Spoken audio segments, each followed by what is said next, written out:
Writers, readers, drinkers, lend me your ears and your livers. Welcome to Writers Drinking Whiskey Open Bar, your boozy literary author panel, where we're going to dive deep into the writing subjects of today. I'm your host and resident object lesson, William R. Hincy. And joining me today, I'm really thrilled to have Tim T.D. Johnson, Dana Ridenauer, and Dan Conover, who writes under D.C. McElroy, with me.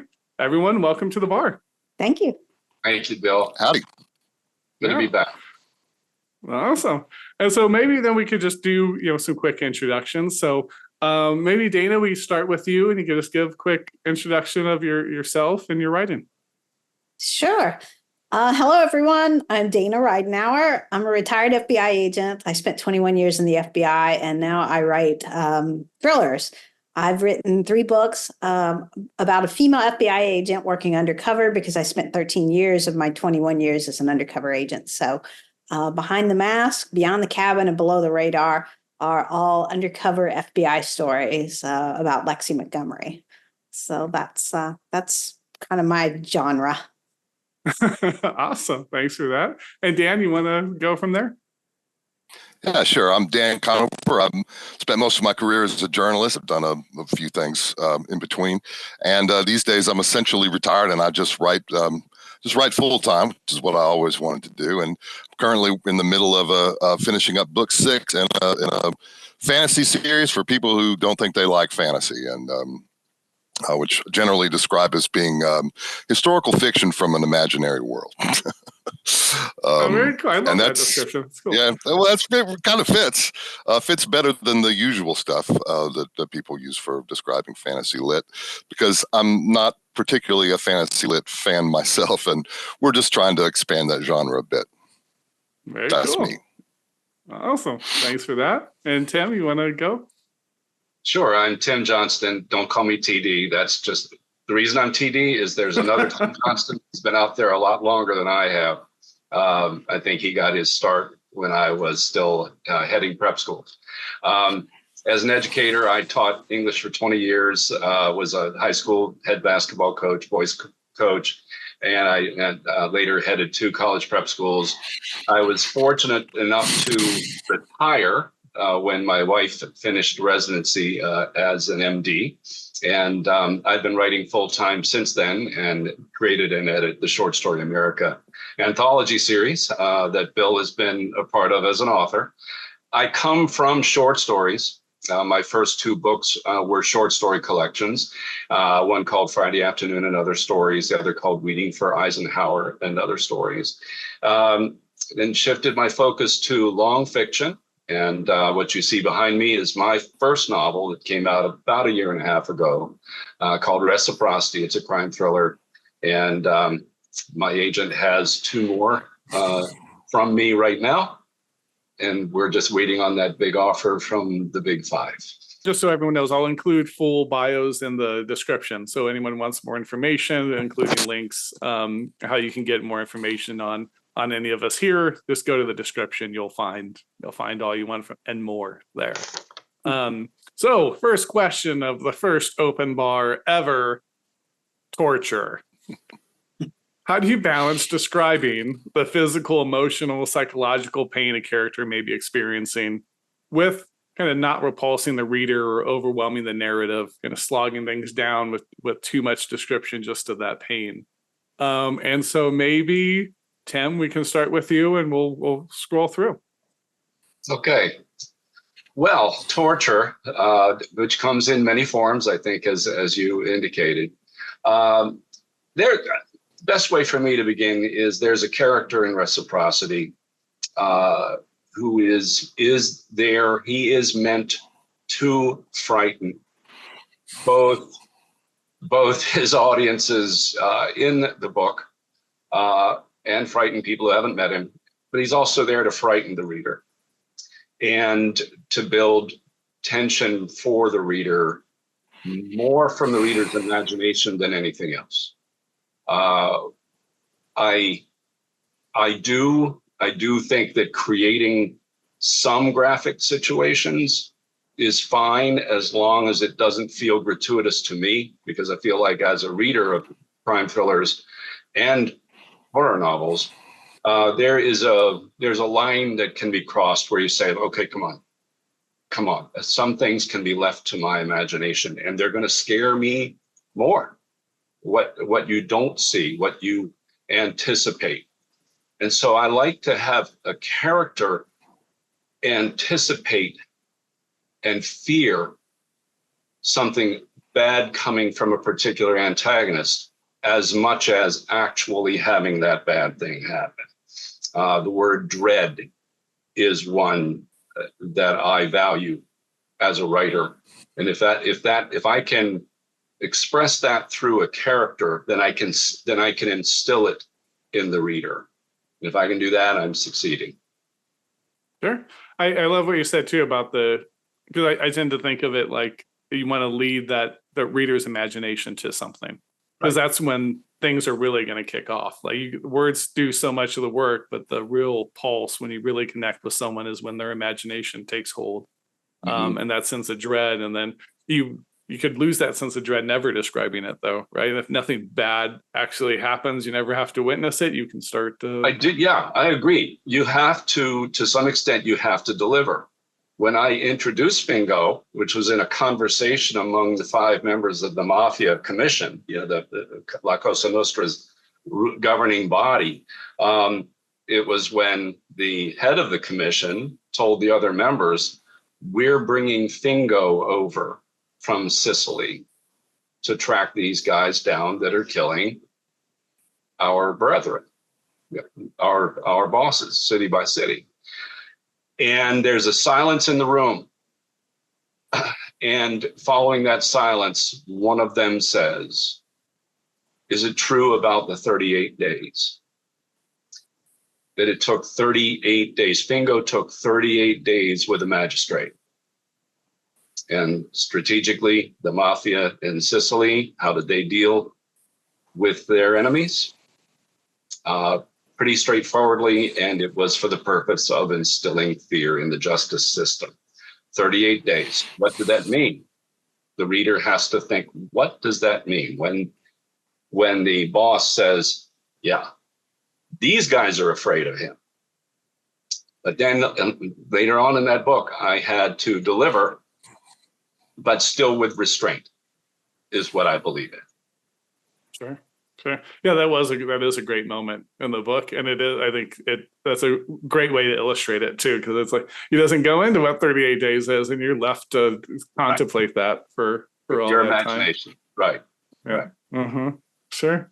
Dan, you want to chime in? I don't like torture scenes, right? I try to avoid them. And Fair? the way that you can tell that Tim did a good job on that one is that I enjoyed that scene, right? And it does build and carry the tension, and it does ultimately deliver. I have in sort of a foundational scene in this series that I've been writing. It's not torture per se, but it is it's a very violent, what's supposed to be, the one of the primary characters survives this event as a teenager, and it's creepy. I don't like doing that to people, and even in fiction, I'd rather avoid it, right? But I do think that that a lot of my perspective is informed by my wife, who just hates gratuitous violence, hates that sort of. There are some people who write torture scenes and you kind of get the sense that they're kind of enjoying it. Yeah. If I were on a dating app, that would be one of my turnoffs. Very good. That'll be a question for another day. Like, what if you were on a dating app? What would be your turn-offs, that's turn-ons? Right. Yeah, that's good. Good. Awesome, Dana. You want to chime in? Well, I found that when I'm writing any kind of violent scene or a torture scene or anything like that, I just have to write it. I just have to sit down at the computer in a dark room, and I have to just spill it all out in as much detail as I can on a piece of paper, and then walk away from it. I had a scene in the second book, I guess, that was like that, where Lexi was attacked, and it was just a really violent scene. And I was so upset after writing it that I had broken into a sweat. I was just clammy. I was sick to my stomach, and I just walked out. So I had to go for a long walk afterwards, and I came back to it. And then that's what I'll do. I'll come back to it and I'll read it, and then I'll start editing for the general population. Because when I'm writing a scene like that, chances are I've seen a scene like that. So I've seen it up close and personal. I've seen it, felt it, smelt it, and all that kind of stuff. So I like to get it on paper as it is. And then I have to edit it for the general population at that point in time, because I don't want to offend people and I don't want to turn people off. And I trust people. I mean, I trust my editors. If my editors say this is a little too much, I think you need to pull back here, then that's what I'll do. I usually do that. But I have had people here recently in the book that I'm writing now, I had a scene where the editor thought I should back off of it. And I backed off of it. And I went back like about a month later and I reread it. And I was like, this is just so, there's nothing there. There's nothing to elicit any kind of real emotion. So I went back and I fixed it and put it back the way I had it originally. So to me, it's just, you got to roll the dice on those sometimes and say, can my readers handle this, or is this too much? And I think after a while, especially after you have 2 or 3 books out there, you start to know what your readers want from you as far as that kind of stuff too, and what they can't handle. Sure. Well, I think 2 things really caught on me when you were saying that. There's one is, to me, I look at writing as an art, and the big point of art is eliciting a reaction, like some reaction from the person. So you want to get a reaction out of your reader. You want to elicit something. So if you pull too much punches, right? If you pull too much, then you may not get that reaction. And then if you go too heavy, maybe just pummel them. It's just all goes to hell from there. But I think the other one was the effect it can have on the writer, right? I know when I was writing, the most biographical thing I've ever written is my novel, But the Ripping Apart. And it changed a lot over time, but the real event that started it, that inspired the story, was my wife and I went and visited. Well, we went to check in on her old school teacher. My wife was a refugee, had come over from Hong Kong, and this one school teacher was extremely kind to her family, would take her and her brother and little sister out to like the museum and things. And she learned a lot of her English, and she happened to move up in grades with her. So she was like her 2nd, 3rd, and 4th, if I remember right. She was her teacher for multiple years. And so she had stayed in contact, but like a kind of retirement and stuff, the lady had become a hoarder and an alcoholic and was struggling. And my wife had tried to call her and was like, hey, will you go with me, to check on her? Because I'm worried what I might find there. And luckily we went there and she was fine. She was, as fine as that situation would allow. And ironically, this is the first chapter in that book, is she had lost her phone beneath a stack of phone books. That's all the phone books, she kept them. So there's just pillars of phone books everywhere. She drops her phone behind, beneath a stack, and didn't look for it, or just, or couldn't find it. We ended up finding it for her then. And so the story then fictionalized from there to where I was really struggling as a human and single father and things at that time. And seeing her struggle gave me some kind of glimpse of what, I'm not that I'd be a hoarder, but the alcoholism, the struggling, kind of self-loathing kind of gave me that hint, and that became the tension. Jack in that story kind of became me, but to every trait being on the worst possible end, to where at the end I don't recognize myself with him. But because that's where it started from, there were times where I was writing that and trying to write about all the times I'd let people down, all the times I'd failed, and all the dumb things I've done. That was such from a personal space that it was hard. I mean, there was days I'm driving home from being out writing and just trying to breathe and just okay, none of that actually happened today. Bring it down a notch, and you have sometimes just walk away. I got to come back to this now, and And that story went through a funny thing, because it was actually published under a different title by a different publisher. And then years later, it came back, and they agreed to give me the rights to it. It was a whole fiasco. That's for another day. We'll talk about horrible publishing experiences. But when it came back to me, I was like, okay, I'm going to release this again. I'm going to change the title. And that edit, I think, is actually where it got to the book it was meant to be, because then I had that distance and that space from it to come back and actually, okay, here I can pull back. Here I can examine it to where it can have an effect on you. Have any of you guys ever had something that affected you so much? Or Well, that scene I was talking about, that took me a while to get over. I mean, I was visibly and physically shaken by that one. Yeah. So it took me a while to get over it. My husband was like, "What is the matter with you?" And I'm like, "I just wrote a rough scene. I need to go for a walk. I need to get out of this house. I need to get outside." Dana, was that a chapter that you, or a scene that you read in Beaufort? No, it wasn't, but it was from that book. It was from that book. Okay. But that's the one you read on the show as well, too, right? Yeah. It was the prologue to, was it book 2? That yes. one, or Beyond the Cabin. It was the prologue to Beyond the Cabin. The prologue itself was actually I just wanted you to keep reading it. And I was like, oh man, we'll just sit here, read the book, I'll hang out. Sometimes I'm torn when I have parents come up and say, "Well, is it okay for my child to read your book?" And I'm like, "Well, how old is your child?"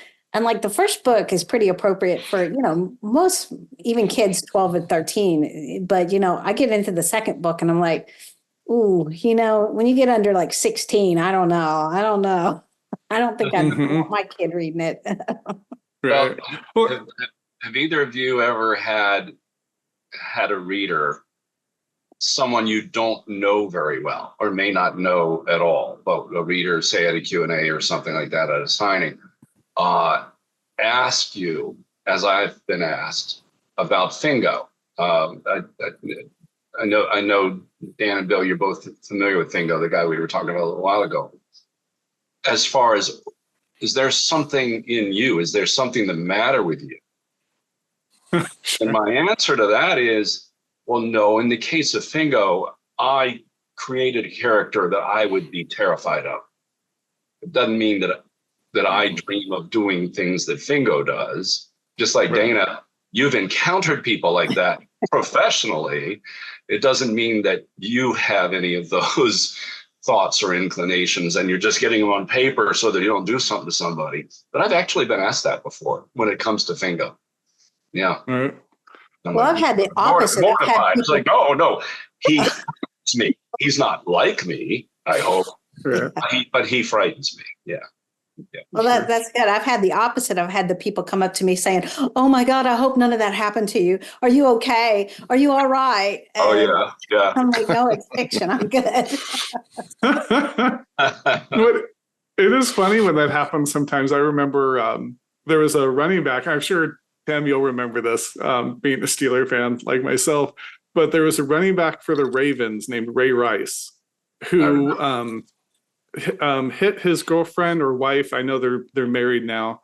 And so it became a thing. There was a police report and he admitted to the NFL what happened. And it came out. He's like, "I hit my wife. I drug her into an elevator."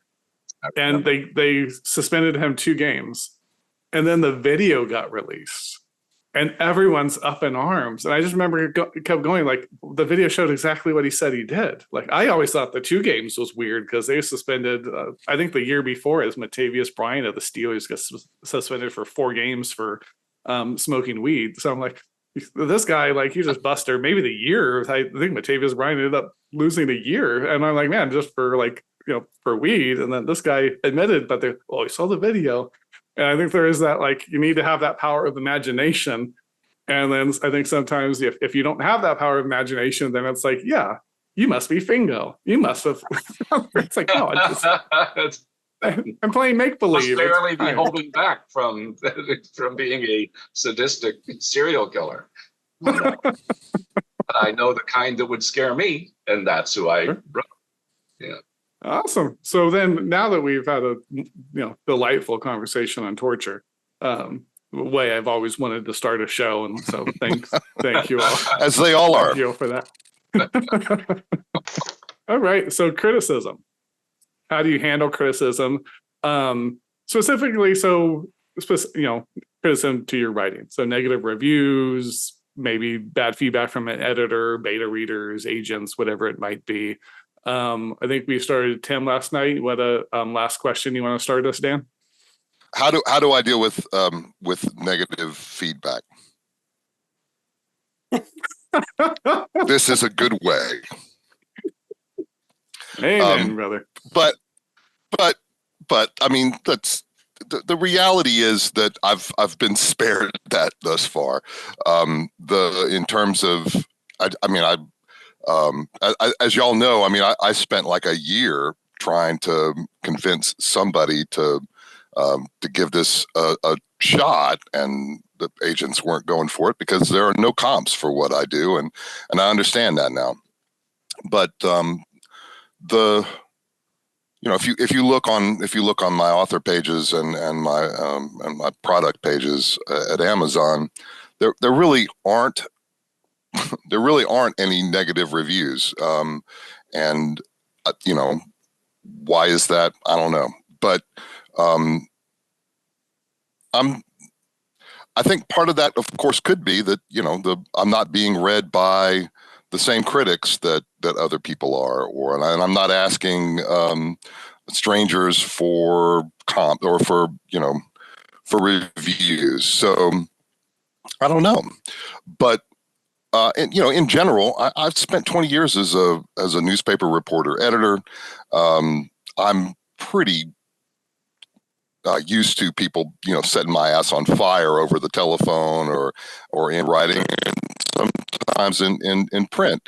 And it's not that I'm tough. It's just that this is not my first rodeo, and I'm not writing for everybody now. And if anything, the thing that I've noticed from the experience of writing exactly what I want to write, the less I care about making other people happy. I really am. There's nothing quite like a great review from a stranger who just somehow or another came to your book and loves it, right? I'd like more of that for the rest of my life if I can get it. I'm writing for the people who like what I do. I try to focus on them more than the people who don't get it. And so far, so good.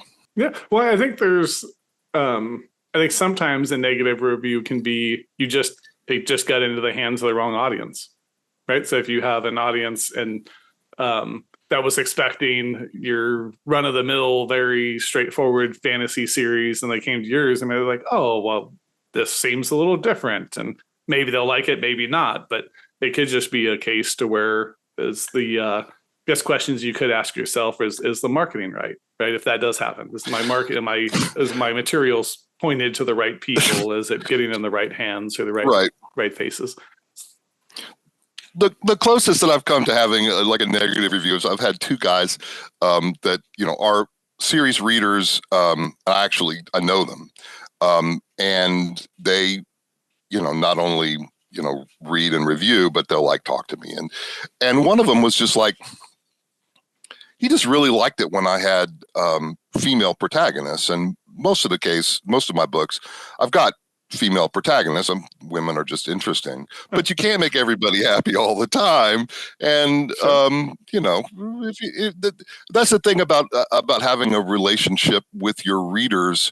You're not always trying to fluff them, but at the same time, if there's some trust that you're going to land the plane, they're going to enjoy the ride a little bit more, and that's what I'm shooting for. Tim, you want to take it from there? Yeah. Well, like Dan, I've been lucky enough that I have yet to see a bad or negative review of my work. But that doesn't mean that people haven't read my book.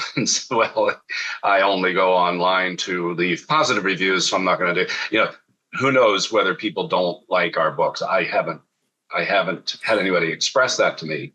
I will say that one frustration of mine is on those occasions with reciprocity. I think there are There are 43 reviews right now. 42 of them are 5-star reviews. One is a 3-star review.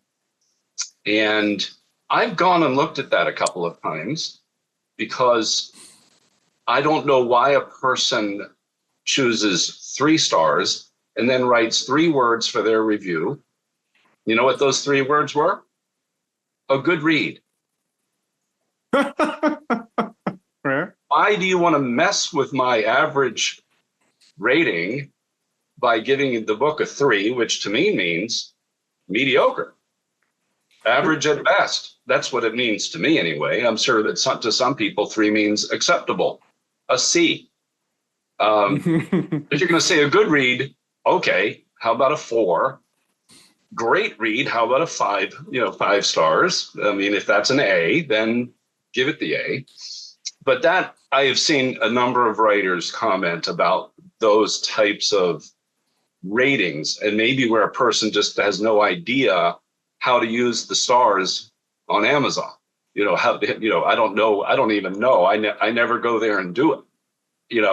My wife kids me because I never go and review anything. What she reviews products all the time and travel experiences and whatnot. And she's very thoughtful about it. And I'll give her an opinion about something we've experienced, if we've gone somewhere or to a restaurant or whatever. And I say, that was great.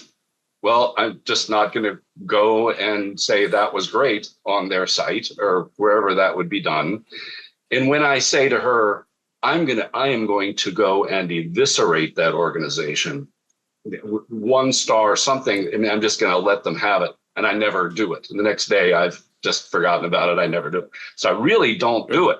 I just don't do it. And even when I enjoy something and I should go and do it, that's a fault of mine. I don't go do it. And I should when I like it. I should rate a restaurant or certainly an author. But I've been lucky. I haven't seen a negative review. If I were more widely read, I'm sure that I would, as Dan indicated. I think you're bound to if you're more widely read. But most people who read my work, they're either looking for short stories or they're looking for a thriller, because that's all I've written on the long side. Yeah. Right. Yep. Well, I think that's a good point too, is a lot of times if you don't have a lot of reviews, that a lot of times will be either kind of dedicated readers. I mean, it could be friends, family, right? I mean, this could just be your bigger, circle filling in. So as it goes out more, you may expect just to naturally see people it doesn't connect with all the way. And that just then gets a good read, Yeah. And that 3-star, I'm really glad I have no idea who that was, because I was like, no, don't say it's good read and then give it a 3. Please don't do that. I don't have enough reviews for that not to knock the score down a little bit. That's funny. So I'm going to let Dana go, but I have a review you're going to love of one of my books. If you're worried about that 3-star, just wait. This is a fun one. It's fun one. I showed my son as well here. But Dana, you want to chime in? Sure. I have thick skin, and so I knew that my books aren't going to be everybody's cup of tea. And I really don't mind if people read the book and say, hey, I like things blowing up every page, and you didn't have things blowing up every page. I mean, that's not why my books are, I've tried to keep mine as realistic as possible. So there's not a murder on every other page. So, you do get those readers sometimes that want that. And so my books aren't going to be their cup of tea. I don't have a problem with that because I do have so many readers that do love the books and support me. And that's great. That's a lot of fun. What I do have a problem with is somebody that has an agenda. And because of my background and because I did the undercover work with the Animal Liberation Front, Earth Liberation Front, I will get the activist on there every once in a while. That'd be like, oh, I knew this person. She claimed to have infiltrated us. She didn't infiltrate us. 1 star. They don't even read the book. They probably can't. I don't know. So that gets my goat. That really does. It's like, those people are engaging in sabotage. Exactly. And the Yeah. problem is you don't have really a leg to stand on. I mean, because you can't get anybody on the phone at Amazon or anything like that. So if they do give you a 1 star, you just got to suck it up and live with it. Yeah. Mhm. Yeah. Well, I think what happens too, just realistically, is like, because I'll my wife does it a lot. I don't so much. I don't base my purchases so much on reviews, but my wife will go look, and she'll bring them up to me, usually restaurants, but it'll be like, oh, here's the 1 stars, and you almost ignore them because it usually it just seems like someone has an axe to grind, and so if smarter and they really wanted to do something, I think they would actually comment on the work, right? So Well, I was just going to ask if any of y'all had ever had reason or experience as a critic, working as a critic, criticizing in public. No. Any of y'all ever done that? No. No. Okay.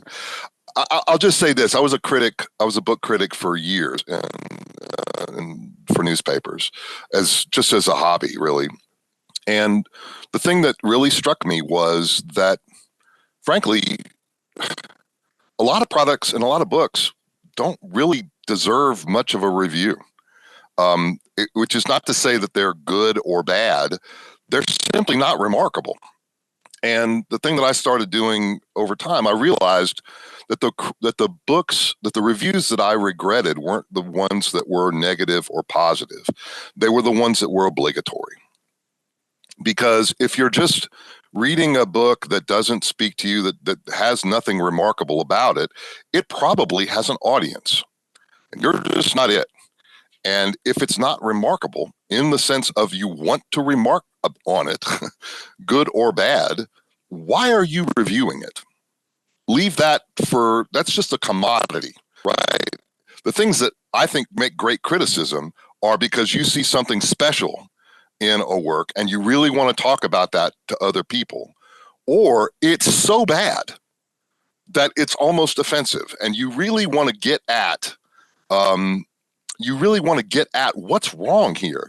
And in fact, it was reading a really horrible, just an offensively bad, traditionally published fantasy novel that I more or less, I don't even know why I did it, right? I think it was something about the title made me go, oh, that sounds awful. I want to look at this one. And I raked this guy. Still one of the worst books I've ever read. And I feel better about that than I do about all the sort of, the ones I feel bad about are the ones where I gave a mediocre review to somebody that maybe didn't deserve a great review, but certainly didn't need to be published that way. The reason I did it was because I accepted the assignment. And today I just wouldn't do that. No, that's a good point. I think I think about that a lot, actually, is that when I was full-time corporate America, and then I was transitioning to mainly writing and podcasting and doing all this crazy stuff all the time. Because of that corporate background, because I was a director, I had multiple sites across the world under me. And you have to think about a lot, how do you measure people, right? How do you measure their performance? Because that's how they're going to work, right? And so it's okay, if I can't tell so-and-so they're not doing their job if I don't actually give them a clear idea of what doing a good job looks like. And I always had this notion, I want to be a great writer. Well, I could maybe give you examples, but I didn't have what does that actually look like for me at this stage of where I'm at. And so I spent a lot of time thinking about that. And that was one of the things that tripped with me, was that I want it to be remarkable. So I actually ideally I want to see a few people that just, they go off the deep end because I've offended them or I've offended some sensibility. Not that I'm an offensive comic or something, right? But it's I want to take chances. I don't want to pull punches. And so I don't want to be that middle ground, right? A 3 to me, Tim, that would hurt my heart, I think, more than the 1 will. And so I teased this one. Let me read this 1-star review to you guys and the audience so everyone can know my shame. So you can find this. This is for my book, A Fire for Christmas, which incidentally has won 3 awards, 2 American Fiction Awards, and International Book Award. But is not hitting with Mr. Traveler, I would guess, TRVLR. So the title of the review is, "This is not satire. This is not good." I'd like to know in what way this author thinks this is satire. I did not find this to be true at all. Okay, now for a dose of reality, Mr. Hincy. You need to learn how to format a book, which I don't because I don't format them, but commentary aside. And your editor should have told you not to use emojis like that in the book either. I have no idea if you actually inserted emojis in your manuscript and they converted to the digital format, or if you actually, heaven forbid, wrote out all of those, are laborious to read, distracting, and seriously overused. I did not find this a fun read in any way. Also, I do not actually know who designed the cover art. I don't want to rake the cover artist. He didn't like the book designer, the cover artist, or anything I have to do in the world. So I share it because I thought it was funny. I also share this with my son when he had a friend that didn't like his artwork. You know, my son's very dedicated to drawing. He had a friend that didn't even say anything bad about it, just chose him last in their little group of three. And so I showed him this. I think of one other review where someone rakes me over the coals. And it's, when I read it, I just go, oh, he or she was offended by something that I wrote, right? Like you're Mr. Hincy, like getting very very formal. And while I hope that person has a great day, it's not like a review I can do something with, right? If it was a valid critique, I could maybe kind of try to learn from it, think about it. Maybe I could think about the marketing of something. Is it getting to the right people? This one, I'm like, no, it's just because the story set down during the pandemic. It's a satire, and it's at times I satire the pandemic and our response to it, because we can be crazy people on all ends of the spectrum, like just tugging and pulling, like crazy. And it mocks that a little. And there's one or two people that were actually, one person that said, I didn't like the satire on the pandemic, but otherwise it was really well written and I enjoyed the book. So I share that for that reason. It's just to like, as anyone out there gets these, yeah, you might occasionally get some really vicious review. I actually just take that as like okay, good. Like if you don't like it, I'd rather strike a nerve than it be forgettable. I think that one comes back to agenda yet again. That sounds like a person who is at least prospectively in the business of editing services and publishing services, asking writers for money to do those things for them, is my guess, actually. And just listening to their mechanics, my guess is they're not very good at it, and hence frustrated. They don't get hired a lot. That's my guess. Agenda was there in that one, I think. I was accosted one time by a person with an agenda at during my little reciprocity tour. I was accosted by someone who had read the book, had the book in his possession. And when I see somebody with my books at a reading and signing, I think they've brought the book so to have me sign it. Well, this man did not have me sign his book. He was incensed because he was Italian American, and he believed that because I wrote a novel about a secret cabal that is killing mob bosses, that I was anti-Italian American, and therefore I should just not be writing thrillers. And I said, well, first of all, I think that Universal Studios is a pretty careful outfit. And they adopted this novel as a multi-season television series. They are adapting it. And they have people around who certainly would voice the opinion that this author is anti-Italian American. And that didn't happen because I'm not. And if it was good enough for them, then really I'm just going to have to say goodbye right now. Regardless of your viewpoint. And he had said that he was Italian American, and he took offense. It's like, well, I could get into a debate for 5 minutes with him where I ask him, can you point out the points in the book that indicate that I am against Italian Americans. There are plenty of points in the book that indicate that I'm against organized crime. That's a different conversation. But just like The Sopranos was not an indictment of Italian Americans, you know, but it's an examination of one mafia family in New York and New Jersey. You know, just lighten up, Francis, relax, and I'll sign it if you want. Right. Well, I mean, that at least it wasn't a mobster that walked in. It was like incensed about your depiction of, you know, mob operations. Yeah, So somebody who does scary. what they did with The Godfather, where they were on location approving scenes. You know, the guy who played Luca Brasi was a made guy who was assigned to intimidate people on set. And Really, I didn't know so, that. you know, I'm 2/3 of the way. Watch the What's that again? Offer on Paramount Plus. The The Offer. Offer is a series. Offer is a series on Paramount Plus that is about the making of The Godfather. It's hilarious. Oh, And, I'm gonna have to watch that. I think fairly truthful. So what I And heard it's about, excellent. Miles Teller as the producer of The Godfather.